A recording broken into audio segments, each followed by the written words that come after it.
ఒకసారి రామ్మోహన్ గారు మీరు 3 పార్టీల నాయకులు చెప్పింది విన్నారు. ఇక్కడ నాకు అర్థం కాదు సార్, అంటే ఇప్పుడు ఈ మన చర్చలు రాష్ట్రంలో జరుగుతున్నవి డైరెక్ట్గా ఎన్డీఎస్ఏకి తెలియపోయినా, సిడబ్ల్యూసీ తెలియపోయినా బీజేపీ నాయకులు చాలా కేంద్ర మంత్రులు ఉన్నారు, మిగతా నాయకులు ఉన్నారు. ఎన్డీఎస్ఏకి ఇక్కడ ఏం జరుగుతుందన్నది స్పష్టంగా తెలుస్తూ ఉంటుంది. నిజంగా 1,00,000 క్యూసెక్లో లేదు కొన్ని టీఎంసీలో ఆ బరాజుల దగ్గర నిలిపి లిఫ్ట్ చేసుకునే అవకాశం ఉంటే ఎందుకు ఎన్డీఎస్ఏ దాన్ని ధృవీకరించదు? చేసుకోండి, ఏం కాదు, పర్వాలేదు, ఇంత దాకా అయితే ఓకే, అలా వాళ్ళు ఎందుకు చెప్పరు? నెంబర్ 2, ప్రభుత్వానికి కొన్ని ఆలోచనలు ఉన్నట్టుగా మనకు తుమ్మిడిహట్టి దగ్గర నుంచి డైరెక్ట్గా లిఫ్ట్ చేసి ఇంకెక్కడికో సుందెళ్ళకో లేకపోతే డైరెక్ట్గా ఎల్లంపల్లికో లిఫ్ట్ చేయాలన్న ఆలోచన ఉన్నట్టుగా కూడా కొన్ని వార్తలు వస్తూ ఉన్నాయి. ఏంటి దీనిలో రాజకీయం ఉందా, లేదు నిజంగా భద్రతని పరిగణలోకి తీసుకొని చేస్తూ ఉన్నారా? ఇప్పటికిప్పుడు నీళ్లు లిఫ్ట్ చేసే పరిస్థితి ఎన్డీఎస్ఏ చెప్పకుండా రాష్ట్ర ప్రభుత్వం చేసే అవకాశం ఉందా? పటార్ శ్రీనివాసరావు గారు, మీకు అట్లాగే ప్యానల్లో పాల్గొంటున్న మిత్రుడు జితేంద్ర గారికి, అట్లాగే మాజీ ఎమ్మెల్యేలు రవిశంకర్ గారికి, అట్లాగే ఎండ లక్ష్మీనారాయణ గారికి హెచ్ఎంటీ నమస్కారం. నమస్తే సార్. ఎట్లా ఉందంటే మొత్తం చివరికి మాట్లాడి మంచి పని చేశాను. ముగ్గురు వర్షం మీరు చెప్తే బాగుంటుంది. ఆ వర్షం అంతా చెప్తున్నా కదా, నువ్వు దేత్తాడి అంటే భయంస్తుడి అన్నట్టున్నారు. అంతకన్నా లేదు. రాజకీయ పార్టీలన్నీ 3 పార్టీలు రాజకీయం చేస్తున్నారు. ఈ రాజకీయ వాళ్ళలో ప్రజలు నాశనం అయిపోతున్నారు, ప్రజలు నీళ్ళు లేక అరుస్తున్నారు. సమస్య అక్కడ వస్తుంది. నేనేమంటున్నానంటే చర్చ అకాడమిక్ సాగితే ఏం కాదు. ఇప్పుడు మొత్తం ఆరోపణలు ప్రత్యారోపణలు జరుగుతున్నాయి కదా, వాటి లెక్క అని చెప్తాను, ఏం జరిగిందో చెప్తాను, ఏం జరగాలో చెప్తాను. 10 నిమిషాలు టైం అయింది, మళ్ళీ చివరికి ఇచ్చినా చెప్పండి. నేనేమంటే కాళేశ్వరం ప్రాజెక్ట్ అని పేరు పెట్టడమే తప్పైంది వరకు చెప్పాను. నిజంగా కాళేశ్వరం కాకుండా అప్పుడే ఏదో ఒకటి మన అదే అంబేద్కర్ సుజల స్రవంతి అని పెడితే అయిపోతుంటే, కాళేశ్వరం కూలేశ్వరం కాకపోతే డ్రామేశ్వరం అంతకంటే కాకపోతే. మీకు తెలుసు కదా శ్రీనివాసరావు గారు, అమరావతి అంటే బ్రహ్మారావతి అంటాడు. అంటే ఏమంటానంటే కాళేశ్వరం అనగానే ఒకటే ప్రాజెక్టు దాదాపు రోజు వాకింగ్ లో ఒక 10 మంది కలుస్తారు. నాకు కొత్త వాళ్ళు అడుగుతున్నారు కాళేశ్వరం అంటే ఏంటి. కాళేశ్వరం అంటే మేడిగడ్డ ఒకటే అనుకుంటున్నారు. ఈటల రాజేంద్ర గారు నా శ్రమ చాలా తక్కువ చేశాను. ఎందుకంటే నేను మొదటి నుంచి కాళేశ్వరం ప్రాజెక్ట్ మొదలని చెప్తున్నాను. నేను ఆ ప్రాంతంలో ఉంటున్న వాడిని, ఆ చివరి నీళ్ళని అందుకుంటున్న వాడిని. నేను చెప్తున్నా, స్పష్టంగా చెప్తున్నాను. కాళేశ్వరం అంటే మేడిగడ్డ, అట్లాగే అన్నారం, సుందీళ్ళ 3 బ్యారేజీలు. ఆ 3 బ్యారేజీలు ఎక్కడున్నాయో తెలియని వాళ్ళు కూడా ఇలా మాట్లాడుతున్నారు. క్యూసెక్కులు మనకి టీఎంసీలకు కూడా తేడా తెలియని వాళ్ళు కూడా రాజకీయ చర్చలకు వస్తున్నారు. ఏం చేద్దాం? అందుకనే ఒక ఇంజనీర్ పెట్టండి ఖచ్చితంగా. అంటే వీళ్ళందరూ అట్లా అంటలేదు, నేను వాళ్ళందరికీ విజ్ఞానం ఉంది, కానీ వాళ్ళ పార్టీలను వెనకేసుకోవడానికి ముచ్చట చెప్తున్నారు. వాళ్ళకి అంత అసలు విషయం తెలుసు, చాలా స్పష్టంగా చెప్తున్నారు. దీంతో ఏమైతుందంటే ఒక కాళేశ్వరం అంటాడు, కూలేశ్వరం అంటాడు, ఒక ఆయన రామేశ్వరం అంటాడు. ఈ రామేశ్వరం వాళ్ళు మళ్ళీ మాట మార్చేది ఇప్పుడు మంచి బ్రహ్మాండంగా లెక్కలోకి వచ్చాను. ఈటల రాజేంద్ర గారు మాట్లాడుతున్నారు దీన్ని బాగు చేసి నీళ్ళు ఇవ్వమని, అట్లాగే రామచంద్రరావు గారు మాట్లాడుతున్నారు, మొన్నటి అరవింద్ గారు మాట్లాడి ఎండ లక్ష్మీనారాయణ గారు కూడా మాట్లాడుతున్నారు. కాదంటే నేను ఇక్కడ ఒక మాట చెప్పాలి.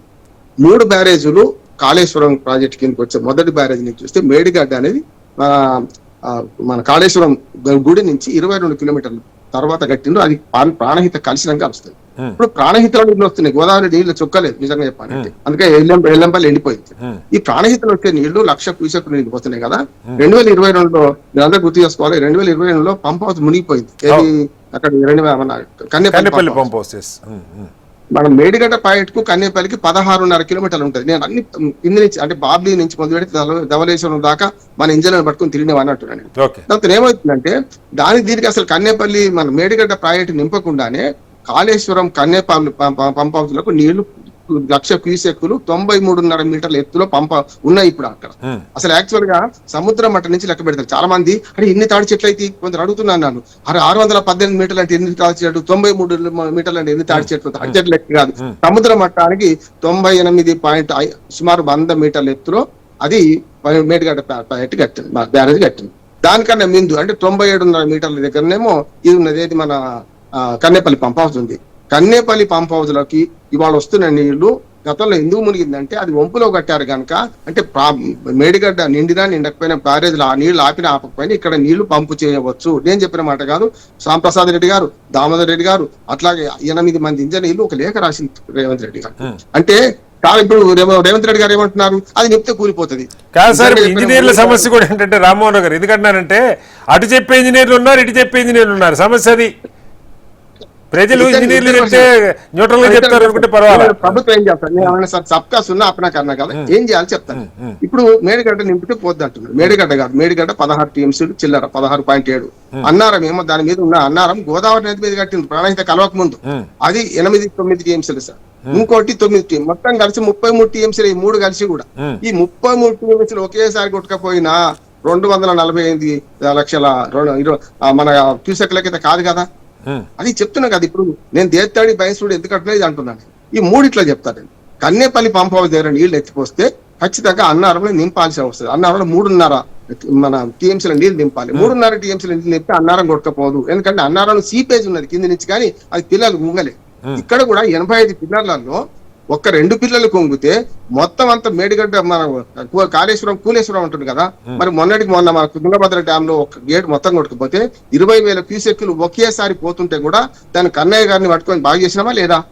33 గేట్లను 123 రోజులు, 6 నెలలు కూడా కాదు, 123 రోజుల్లో మనం కొత్తగా పెట్టుకున్నామా లేదు? 51 రోజులు పెట్టుకున్నామా లేదా? నేనేమంటున్నాను, ఎన్డీఎస్సీ రిపోర్ట్ 2 లక్ష్మీనారాయణ గారు డేటాతో సహా చెప్పాను. మొట్టమొదటి నవంబర్ 23 ఒక రిపోర్ట్ వచ్చింది. తర్వాత మన మే 24లో రిపోర్ట్ వచ్చింది. మే 24 రిపోర్ట్ నేను చదివినామని చెప్తున్నాను. అందులో ఏముందంటే ఈ మేడిగడ్డ 2 పిల్లలను 6 అంటే ఒక్కొక్క బ్లాక్ 6 ఉన్నాయి పిల్లలు. 6 పిల్లలను తీసేసి 7వ బ్లాక్ 6 పిల్లలను తీసేసి మళ్ళీ కట్టుకోవచ్చు. ఈ 3 కూడా ఏంటంటే నేను ఒక మాట చెప్తాను శ్రీనివాసరావు గారు, ఇవి బ్యారేజీలకు ఎక్కువ, డ్యామ్లకు తక్కువ. అంటే గమ్మత్ ఏంటంటే నేను ఢిల్లీ ప్రభుత్వాన్ని అంటుంటే అప్పుడప్పుడు రాష్ట్ర ప్రభుత్వానికి ఎక్కువ, తక్కువ మున్సిపాలిటీకి ఎక్కువ, వాళ్ళకి అధికారులు ఉండే. ఇక్కడ కూడా ఏంటంటే శాండ్ బాక్స్ విధానం వల్ల కట్టింది. దీని ఏమైందంటే కింద ఇసుక అట్లే ఉంటది, కింద ఇసుక కొట్టుకపోవడం వల్ల అట్లా జరిగింది అంటారు. 2.5 లక్షల క్యూసెక్లు పోయినాడు, కొట్టుకపోలే. దాని మీద డ్యామేజ్ ఉన్నాను, ఎవడో బాంబు వేసిండు అంటారు. ఫిర్యాదు కూడా పోలీస్ స్టేషన్ లో ఉంది. పోయి యాజ్ అడ్వకేట్ గా పోయి వచ్చిన ఫిర్యాదు ఉందా లేదా? ఉన్నది. రెండు చెప్తాను. ఇప్పుడు రెండోది ఏంటంటే, ఇప్పుడు ఎత్తిపోవడానికి మూడు కారణాలు చెప్తాను. ఎత్తిపోస్తే ఏమైంది, కన్నేపల్లి పంప్ హౌస్ దగ్గర 1,00,000 క్యూసెక్లు నీళ్ళు పోతున్నాయి. ఇక్కడ నుంచి ఎత్తి అన్నారంలో మాత్రం పంప్ హౌస్ దగ్గర నీళ్ళు రావాలంటే 3.5 టీఎంసీ నింపాలి. అన్నారంలో కొట్టపోదు.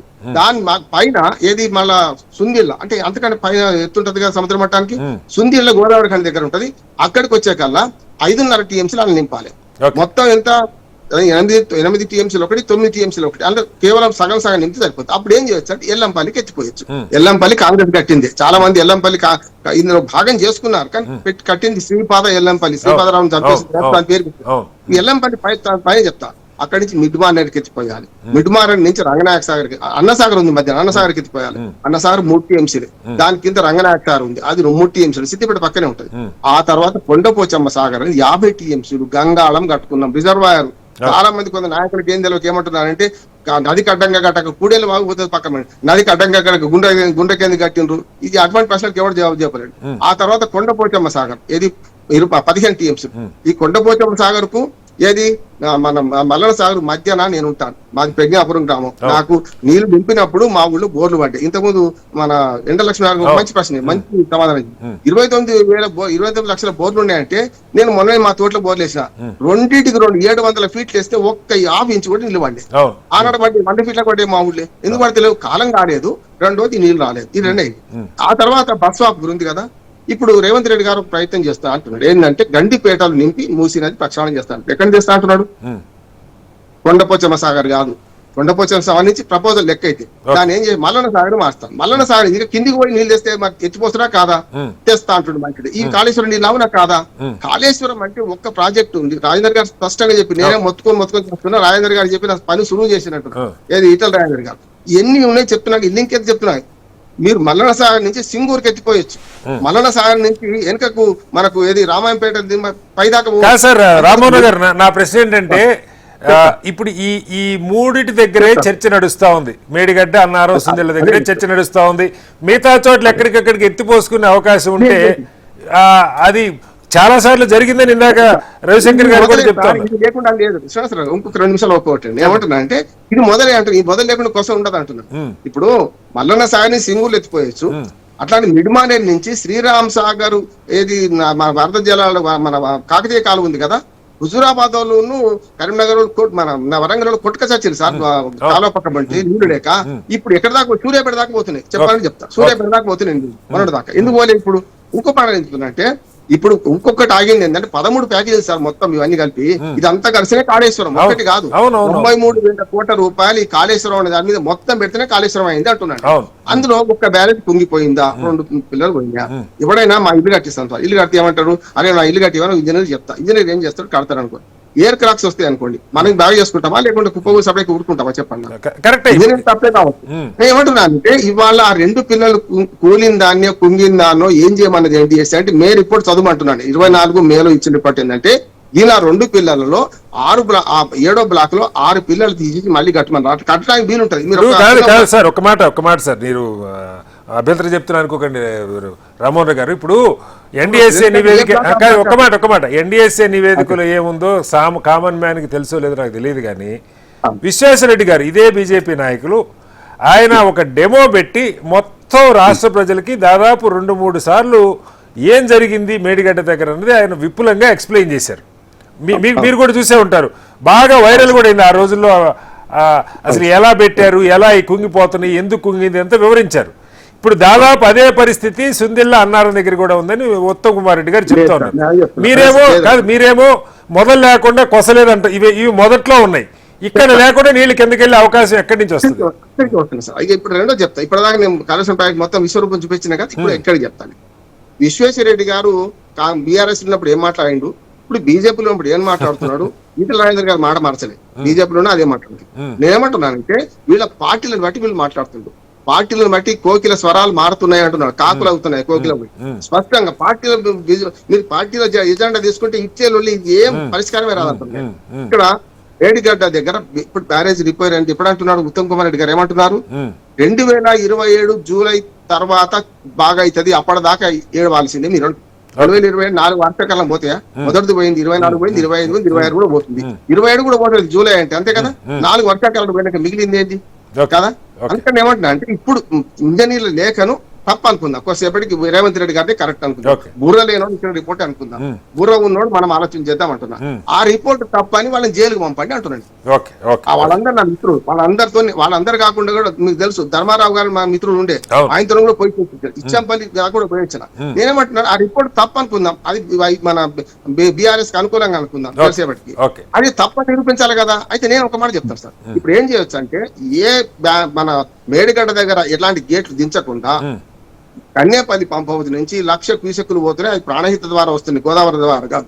ఆ నీళ్లను మన అన్నారంలోకి ఎత్తిపోయాలి. అన్నారంలో 3.5 TMC నింపితే సరిపోతే అది కొట్టుకపోదు. దాని తర్వాత మనకు కుందిలలో పోయాలి. అక్కడి నుంచి నా సమస్య అదే ఇప్పుడు కొట్టుకుపోదు అన్నమాట బండారు రామ్మోహన్ రావు గారు చెప్తే నేను కాదు సార్, నేను చెప్తాను సార్, నేను కాదు ఎన్టీఎస్ రిపోర్ట్ చదివి చెప్తున్నా. విశ్వేశ్వర రెడ్డి గారు మాట్లాడితే ఏమైంది అంటే వెదిర శ్రీరామ్ ఇంకోటి చెప్తాడు, ఇంకోటి చెప్తాను, వెదిర శ్రీరామ్ ఇంకోటి చెప్తాడు. వాళ్ళందరూ రిపోర్ట్ చదివి చెప్తున్నాను కదా. నేనేమన్నానంటే సీపేజ్ ఉంది, అన్నారం దానిలో సీపేజ్ ఉంది, కుంగిపోడే. అట్లాగే సుందిల్ల వాళ్ళ సీపేజ్ ఉంది. ఇప్పుడు కాదు సార్, పెద్ద డ్యాములు కట్టినాక ఒకసారి నింపరు సార్, మెల్లమెల్ల నింపుతారు. మెల్లమెల్లగా దాన్ని నింపుకుంటూ ఒక గట్టిగా అయినాక చేస్తారు. పునాది గట్టిగా ఉండి బీస్మిట్ లేపినాక నీళ్లు జర అణిగినాక ఒక వర్షాకాలం పోవాలంటారు, ఇల్లు కడితే ఒక వర్షాకాలం పోవాలంటారు. 3 ఏళ్ళు కట్టింది కదా. నేను నా నోటితో చెప్పి ఇంజనీర్ కాకపోవచ్చు, ఇంజనీర్ తిరిగిన దాన్ని చెప్తున్నాను నేను. కన్నేపల్లి పంప్ హౌస్ నుంచి ఎత్తిపోతే సుందిళ్ళ కూడా అన్నారం కొట్టుకపోతే సుందిళ్ళ కూడా, ఇది 2 తర్వాత చెప్తాను. ఎల్లంపల్లికి నీళ్ళు ఎత్తిపోతే ఒకసారి సార్, ఎల్లంపల్లిలో ఇప్పుడు 3 TMCలు 4 TMCలు ఉన్నాయి సార్, 20 TMCలు. అతి త్వరలో ప్రమాద గడికలు మోగుతున్నాయి. ప్రభుత్వం మేల్కొనకపోతే రైతులు తిరగబడతారంట. నీ మాట రాజకీయంగా మాట్లాడుతున్నాను, నేను రైతులు చెప్తాను. ఎట్లా చెప్తాను, ఎల్లంపల్లిలో నీళ్ళు అయిపోతే ఇక దాని లైఫే అది, ఎల్లంపల్లి మధ్యది. ఈ మొత్తం కాళేశ్వరం ప్రాజెక్ట్ లో మొదలు మంచిగా వర్షాలు పడితే మనకి ఎల్లంపల్లి నుంచి సప్లై సరిపోతుంది సార్. మామూలు వర్షాలు పడితే చెప్తున్నాను కదా కొంచెం కింది నుంచి చచ్చిపోవచ్చు. అస్సలు వర్షాలు లేకపోతే మేడిగడ్డ నుంచే దిక్కు కాళేశ్వరం విలువ కరువు వస్తే తెలుస్తుంది కూడా అంటున్నారు. అనుకోకుండా ప్రకృతి కల్పించింది. ఈ రాజకీయ వివాదాలు పక్కన పెట్టి ఒకటే విజ్ఞప్తి రేవంత్ రెడ్డి గారికి, కొంచెం కుక్కని చంపాలంటే పిచ్చి కుక్కని దీన్ని ముద్రేయకండి. అవినీతి ఉంది, నేను ఇంకో మాట టీఆర్ఎస్ సమర్థిస్తున్నాడు అనిపిస్తుంది మీకు. అవినీతి ఉంది, అవినీతి మీద ఎంక్వైరీ చేశారు, పీసీ ఘోష్ మన కమిషన్ ఇచ్చింది. ఆ రిపోర్టును హైకోర్టు చాలా మంది కొందరు బీజేపీ నాయకులు కొందరు తప్పడుతున్నారు, మీరు కాదు సార్, మన లక్ష్మణ్ గారు, రామరెడ్డి గారు, 2-3 తప్పడుతున్నారు. ఏంటంటే హైకోర్టు స్టే ఇచ్చింది సిబిఐ ఎంక్వైరీ చేయకుండా. హైకోర్టు స్టే ఇయ్యలే. హైకోర్టు ఏమి ఇచ్చిందంటే కేసీఆర్ మీద, హరీష్ రావు గారి మీద, అట్లానే మనకు జోషి అని చీఫ్ సెక్రటరీ స్మితా సబర్వాల్, ఈ 4 మీద ఈ నివేదిక నుండి చర్యలు తీసుకోవద్దు అన్నది. కానీ నివేదిక పోయింది కదా. ఇంకొక మాట నేను చెప్తాను, ఒకటే మాట మళ్ళీ మాట్లాడు. నేనేమన్నా అంటే ఒక విజిలెన్స్ కమిషన్ రిపోర్ట్ వచ్చింది సార్ ఈ దీని మీద కాళేశ్వరం. 18 మంది ఇంజనీర్ల మీద చర్యలు తీసుకోండి అన్నాడు. సస్పెన్షన్ చేస్తారా, డిస్మిస్ చేస్తారా, వాళ్ళు ఊరేస్తారా చేయమని. ఓకే ఆ రిపోర్ట్ వచ్చి 2 ఏళ్ళు అయింది కదా, ఎందుకు చర్యలు తీసుకుంటలేదు ఈ ప్రభుత్వం? Right sir. అట్లాగే పీసీ ఘోష్ కమిషన్ ఇచ్చిన రిపోర్ట్ మీద సిబిఐకి రాసింది కదా. అవును. ఎన్డీఎస్ఏ కేవలం సలహా ఇస్తారు సార్, కానీ ఈ మొత్తం ప్రాజెక్టుకు అనుమతి ఇచ్చింది ఎవరు అంటే జలవనరుల శాఖ మంత్రిత్వ శాఖ, కేంద్రం. మరి కేంద్రం సలహా ఇచ్చినప్పుడు, కేంద్రం యొక్క మొత్తం పర్యవేక్షణ ఉన్నప్పుడు ఎందుకు తప్పు మనదే, కానీ కేంద్రం యొక్క పర్యవేక్షణలో కుంగిందంటే తప్పు ఎవరి మీద వేద్దాం? రాజకీయంగా కేసీఆర్ మీద వేద్దామా, హరీష్ రావు మీద వేద్దామా, లేకపోతే మనం వేసుకుందామా? అందుకని ఇదంతా ఆలోచించకుండా ఈ రాజకీయ పార్టీల గ్రామాల పడి స్పష్టంగా చెప్తున్నా, ఇవాళ రైతు నోట్ల మను వస్తున్నారు. మీ పగలు మీకుండండి, తల్లిదండ్రులు నాడు మీ పార్టీలు, మీరు తల్లిదండ్రులు ద్రోహం చేస్తే పిల్లలు చంపుతున్నారు అంటున్నాడు. జరుగుతున్నాయి.